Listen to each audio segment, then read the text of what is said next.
प्यारे देशवासियों, नमस्कार। अभी संतोष मलिक जी ने पिछले वीडियो में आपसे एक अपील की है। यानी अभी जो विधानसभा के चुनाव होने वाले हैं 3 राज्यों के, कम से कम 3 के हैं या चौथा भी हो सकता है जम्मू कश्मीर का, वरना हरियाणा, महाराष्ट्र और झारखंड के तो हैं ही हैं। तो संतोष मलिक जी ने आपसे निवेदन किया है कि आप इंडिया और एनडीए दोनों को खारिज करना है। अब संतोष मलिक जी आपसे एक और अपील करना चाह रही हैं। अपील ये करना चाह रही हैं कि जिस भी उम्मीदवार को आप वोट करना चाह रहे हैं, आप उसका बैकग्राउंड तो देखेंगे ही, ईमानदार है या नहीं वो सब तो देखेंगे ही। आपने एक चीज़ और देखनी है, वो घोषणाएं जो करते हैं उनकी तरफ आपको बहुत ध्यान देना है, क्योंकि कई बार उम्मीदवार ऐसी घोषणाएं कर देता है जो बिल्कुल संभव नहीं है। तो इसका मतलब है वो आपको बेवकूफ़ बना रहा है। उसने आपको देना कुछ नहीं है, आपके हितों की कोई रक्षा नहीं करनी है। उसने केवल मूर्ख बना करके आपसे आपका कीमती वोट लेना है, और आपके वोट की कोई कीमत लगा नहीं सकता है। ना उसकी लाख, ना करोड़, ना अरब, कोई कीमत लगा ही नहीं सकता है। उनकी अनमोल है आपके एक मत की कीमत, एक वोट की कीमत। और आपका वो एक वोट ही है जो कि देश के भविष्य को बिगाड़ भी सकता है और बना भी सकता है। यानी एक वोट से आपकी एक अच्छी सत्ता आ सकती है, उसी एक वोट से गलत सत्ता आ सकती है। तो वो बहुत कीमती वोट है। तो आपको ये देखना है, ध्यान देना है। अगर उम्मीदवार सामने जिसको आप सोच रहे हैं, आप उसको वोट करना चाह रहे हैं, आप उससे सवाल करिए। अगर वो पहले से राजनीति में रहा है और पहले आपसे कुछ वायदे करके गया है, आप देखिए उसने क्या क्या वायदे किए थे और उनमें से कितने पूरे हुए हैं। पूरे कोई हुए भी हैं या नहीं हुए हैं, ये आप देखिए। अगर आपने ये नहीं ध्यान किया तो वो फिर आपको लूटेगा।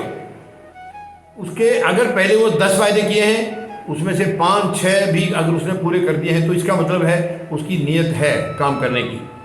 अगर पहले 10 वायदे किए और 10 में से एक भी नहीं किया है या 1-2 किया है, तो आपको बिल्कुल या तो उसको वोट करिए ही मत, या उससे सवाल करिए, बिठाइए उसको कि मैंने पिछली बार आपको वोट दिया था, क्या किया आपने? आपने तो 10 वायदे किए थे या 15 किए थे, इनमें से 2 या 3 पूरे किए हैं या एक भी नहीं किया है। आपको सवाल करना है। हम सवाल नहीं करते हैं, इसलिए ये जो प्रतिनिधि जो चुनकर जाते हैं वो आकर के उस पहले तो झोली फैला देते हैं हमारे सामने और हम पिघल जाते हैं, हमको वोट कर देते हैं। लेकिन बाद में हमें तकलीफ होती है, फिर यही लोग हमें तकलीफ देते हैं। आपको बिल्कुल उनसे सवाल करने हैं और किसी भी लोभ लालच में आकर के मत नहीं करना है। अगर आपको वो लालच देता है कि मैं आपको ये फायदा दूंगा, वो दूंगा, ये बिल्कुल आप समझ लीजिए उसको केवल बहका करके आपका वोट हासिल करना है।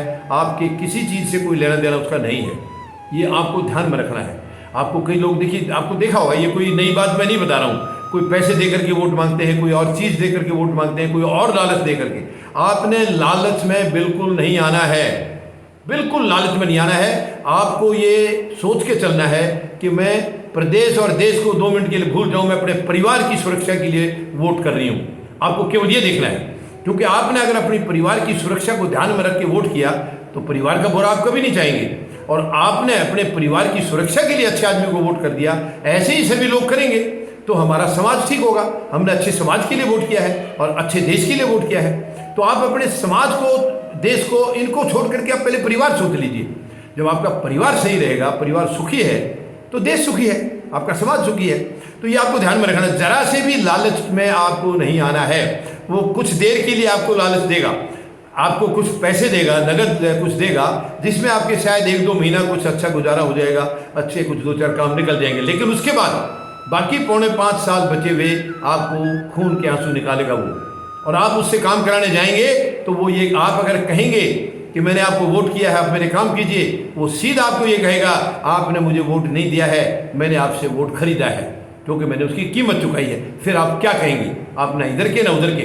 तो मेहरबानी करके ईमानदारों को वोट कीजिए और लोभ लालच में बिल्कुल नहीं आना है। झूठे वायदे करते हैं उनसे चौकन्ने रहना, आपको बिल्कुल लोभ लालच में नहीं। आप अपने भविष्य के 5 साल को देखना है। वो 5 साल आपके परिवार के लिए अच्छे रहने वाले हैं अगर अच्छे को चुन दिया, और आपके परिवार के लिए अच्छे हैं तो आपके समाज के लिए अच्छे हैं, समाज के लिए अच्छे हैं तो आपके प्रदेश के लिए और आपके देश के लिए अच्छे हैं। ये आपको ध्यान में रखना है। तो मुझे उम्मीद है संतोष मलिक जी की अपील पर आप जरूर ध्यान देंगे। धन्यवाद। जय जवान, जय किसान, जय हिंद।